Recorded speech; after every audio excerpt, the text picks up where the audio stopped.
The story. Good morning, Eva. Good morning, Michael. At this point, we've all probably heard about these infamous parties. Diddy's assistant now giving us details about what he says were called Wild King Nights.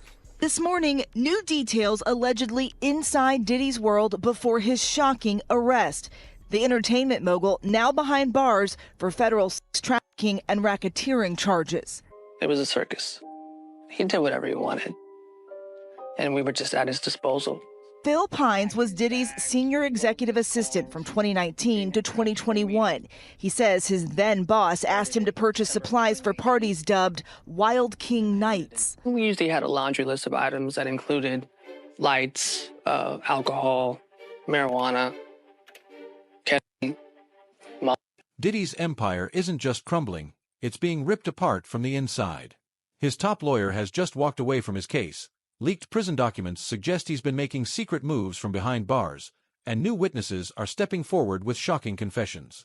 The legal troubles continue for Sean Diddy Combs tonight after a judge ordered the music mogul to pay $100 million to a Michigan man who says that he was sexually assaulted by Combs in '97. According to court documents, Derek Cardello Smith says Combs drugged and then assaulted him during an after party at a Holiday Inn in Detroit. But Combs never responded to the lawsuit in court.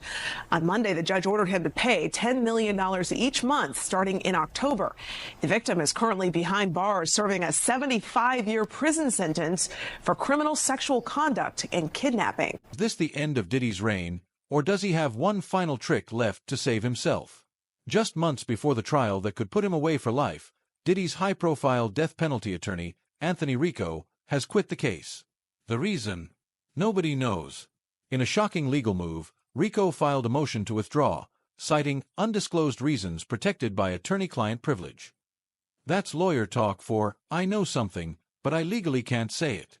Starts, and the jury sits. Will they be shown these tapes? 100%. Will they have to watch it in court? Or like during the... 100% in court in front of a room of people. And so that's the other thing that's awful. They are going to be watching basically for hours on end in front of people. So in front of victim one, whoever it may be, there's going to be porno played in the federal courtroom. And victim one would have been made aware of this. Oh, 100%. She's probably being told right now, like, this is going to be played in open court. Your sex history, your sex life is going to be talked about in open court. All of this. And presumably then she knows that and she's pushing forward because she hasn't withdrawn. But don't forget this. It doesn't matter if she does or she doesn't. This isn't a civil case. This is the criminal case. So she could flat out tell the federal government, I don't want to participate. And they can say, we don't care.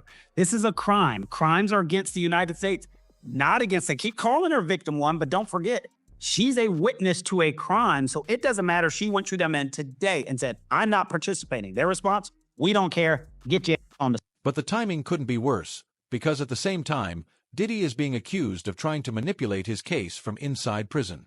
So why would one of Diddy's most powerful attorneys suddenly walk away?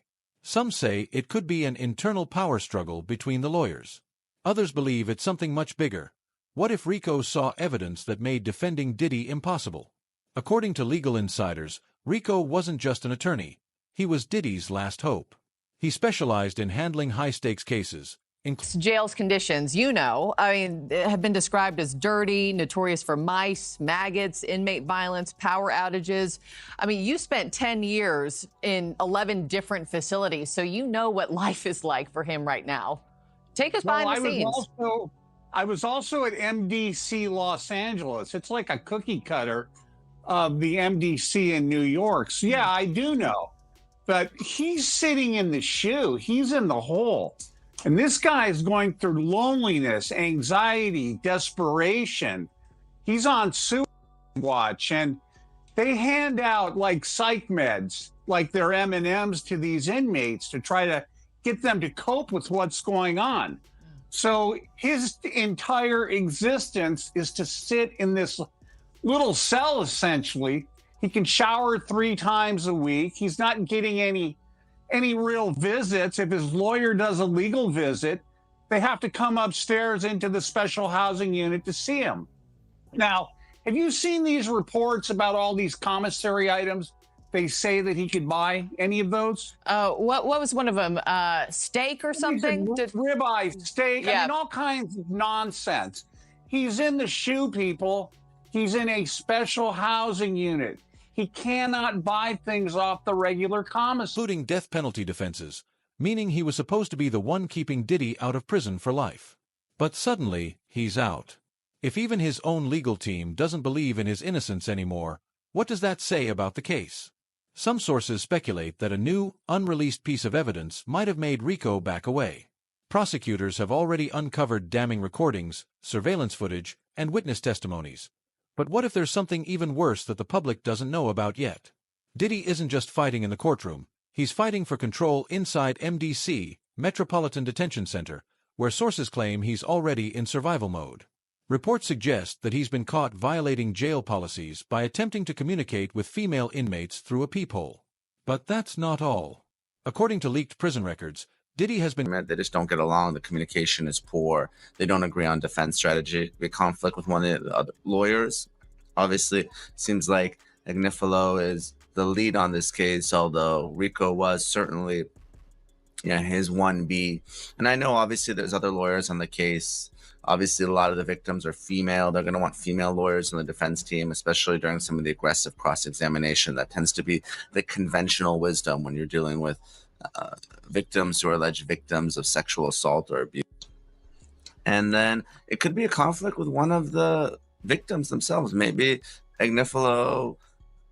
maybe Rico consulted with them or even represented them in such a way that he has to get off the case. So it could be any number of potential consent, because look, sometimes you can argue that the sexual activity never happened, right? It wasn't me, defense.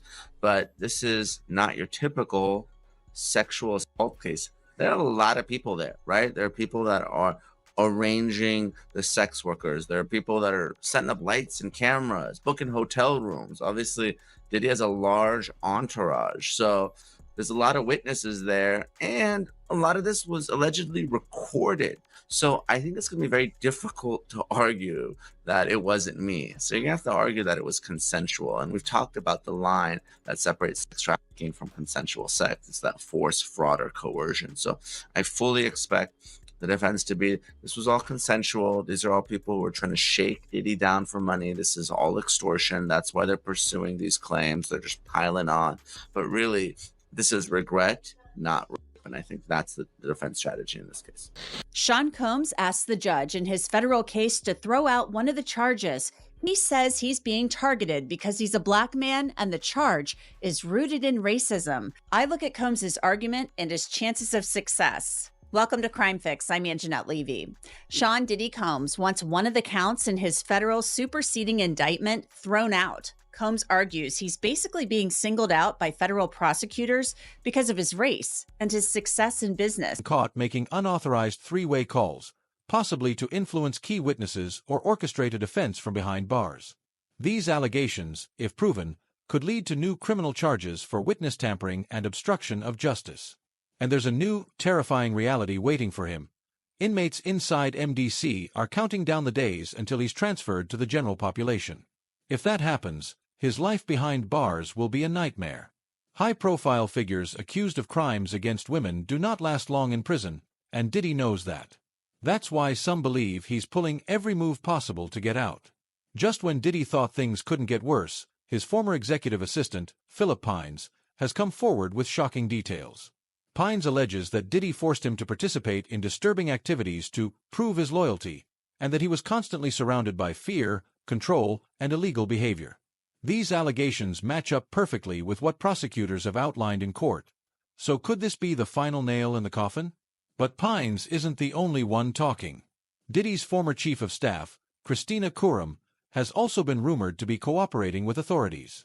Once known as Diddy's gatekeeper, Combs should be denied bail. Why? Because they seem to indicate that those notes suggest Combs was improperly contacting and paying off a witness in the case. Yeah, they say this will show it. But yes, Judge Subramanian, in the end, ordered that those 19 pages be destroyed and that the government did not and could not use those notes in their argument for bail, but for Sean Combs, it didn't matter. He was denied bail. According to the government, a person referred to as Investigator 1 had apparently been monitoring Sean Combs' phone calls and other communications. That's one of the ways that officials learned that Combs was allegedly breaking the jail rules by reportedly doing things like using other inmates' ID numbers or initiating three-way phone calls to potentially contact somebody he wasn't supposed to. But the defense has raised alarm bells when they say that this investigator improperly took photos of privileged notes in Combs' cell and then gave that information to the prosecution, despite the fact that the defense claims the word legal was written on the notepads, meaning there's attorney-client privilege issues. Khurram allegedly managed his finances, personal affairs, and most secretive dealings. According to sources, Khurram has knowledge of everything. If she flips, it's over. Insiders claim she has access to emails, financial records, and personal communications that could prove Diddy's involvement in a network of corruption. Some reports even suggest she was named in one of the lawsuits, which means she might testify in court. And then there's Mike Richardson, a former bodyguard turned whistleblower, who recently came forward with disturbing revelations. According to Richardson, Diddy was heavily involved in organizing and participating in illicit parties, some of which allegedly involved underage women. Richardson has already testified to investigators that he personally witnessed Diddy using his influence to orchestrate these parties, often involving escort services and other forms of exploitation. Richardson's testimony, along with corroborating evidence from other former security personnel, is shaping up to be one of the most damaging blows to Diddy's defense. Diddy is now suing NBC for $100 million, accusing them of defamation over their explosive documentary. But is this a genuine fight for his reputation, or just another distraction? The lawsuit claims that NBC means that the previous charges have been updated and the government have added new details to the case. They've expanded either the charges against someone, which isn't what's happened here, or they have added new detail about the alleged crimes, which is what is happening in this particular case. So what's new, what's different in this superseding indictment? There are no new charges against Diddy. Like you said, he's still accused of racketeering and transportation for the purposes of prosecution. But what the prosecutors have done is expanded the case with more details. They've added 2 new female victims, and they've also said that the alleged crimes took place over a longer time frame than they'd initially said. It now runs from 2004 to 2024, whereas before it had just been a 16-year time span. And you mentioned there about adding new victims. That's victim 2 and victim 3 referred to in this indictment. But we already had a victim. We had victim 1. They're still in it? Yes, that's right. So victim 1 is the case that they built the federal prosecution on. And they say about these 3 victims, Combs and other members and associates of the Combs enterprise wielded the power of the Combs global enterprise to recklessly aired false allegations about Diddy without real evidence. But legal experts are raising eyebrows. If the claims were truly baseless, why hasn't Diddy been able to successfully refute them with evidence? Many believe this lawsuit is nothing more than a desperate PR stunt to shift the narrative away from his rapidly falling empire. If you thought the allegations against Diddy couldn't get any worse, think again. Reports suggest that 2 new victims have stepped forward, expanding the original timeline of crimes by 4 more years. Court documents indicate that the government has now added additional victims. Diddy's defense seems to be gearing up toward his alleged criminal conduct wasn't criminal. It was his personal business of what was going on in his bedrooms or hotels or wherever the freak-offs occurred. So they're saying that count 3 wasn't transportation to engage in prostitution, but was just him using escorts, male escorts at that, to bring in as a third with his girlfriends. Whereas the government's theory of the case is Diddy used force, fraud, and coercion to make his alleged victims have sex against their will in his freak-offs that he recorded for his own pleasure. Now, Diddy pleaded not guilty to all his charges, hence why the case is going. And new evidence, making it even harder for Diddy's legal team to fight back. More victims means more testimony. More testimony means more proof. The pressure is mounting, and Diddy's defense strategy is crumbling. In addition to all of this, Diddy's longtime confidant, Jasmine Montgomery, a former assistant who worked with Diddy closely throughout the early 2000s, has come forward to expose even more of the mogul's inner circle secrets. Montgomery claims that she was frequently forced to cover up Diddy's wild nights by intimidating and silencing anyone who might come forward. She says that Diddy used his influence to keep victims quiet, promising them money and connections if they stayed silent. But Montgomery claims that those promises never came through. Right now, Diddy is facing over 40 lawsuits, multiple federal charges, and a growing list of people flipping against him. His legal team is shrinking, his inner circle is turning on him, and the walls are closing in fast. His last move: a $500 million bail request. Denied. Court has refused to let him out, citing him as a flight risk. So, what do you think? Is this the final chapter of Diddy's empire, or will he somehow find a way to escape justice? Let us know in the comments. I'm fine. It's a difficult circumstance. He's making the best of the situation. A situation one of Diddy's attorneys won't be part of moving forward. Anthony Rico announcing in court docs, under no circumstances can he continue defending the embattled rapper. This is a serious proceeding with serious consequences, and all of us are addressing it accordingly. In a motion filed on Thursday, Rico stopped short of revealing why he's stepping down from Diddy's legal team, just months ahead of the music mogul's scheduled trial date in May for sex trafficking and racketeering charges, all of which Diddy's denied. You know, Dr. King called it the law of unintended consequences. So sometimes the more you push a person down, the stronger they get. That's Rico speaking up late last year for his now former client. ET's learned the attorney's exit will not affect Diddy's other attorneys, nor their defense strategy. I told Mr. Combs I'm going to try and get his case to trial as quickly as possible. He has been ready to defend this case since he first found out about this case. Nothing has changed from his perspective. You're going to hear about my party. They're going to be shutting them down. They're going to probably be arresting me. After Diddy was arrested, Rico said he provided a high level of legal representation. But now, for reasons unknown, he can under no circumstances effectively serve in the upcoming trial. Nobody's okay with staying in jail for now.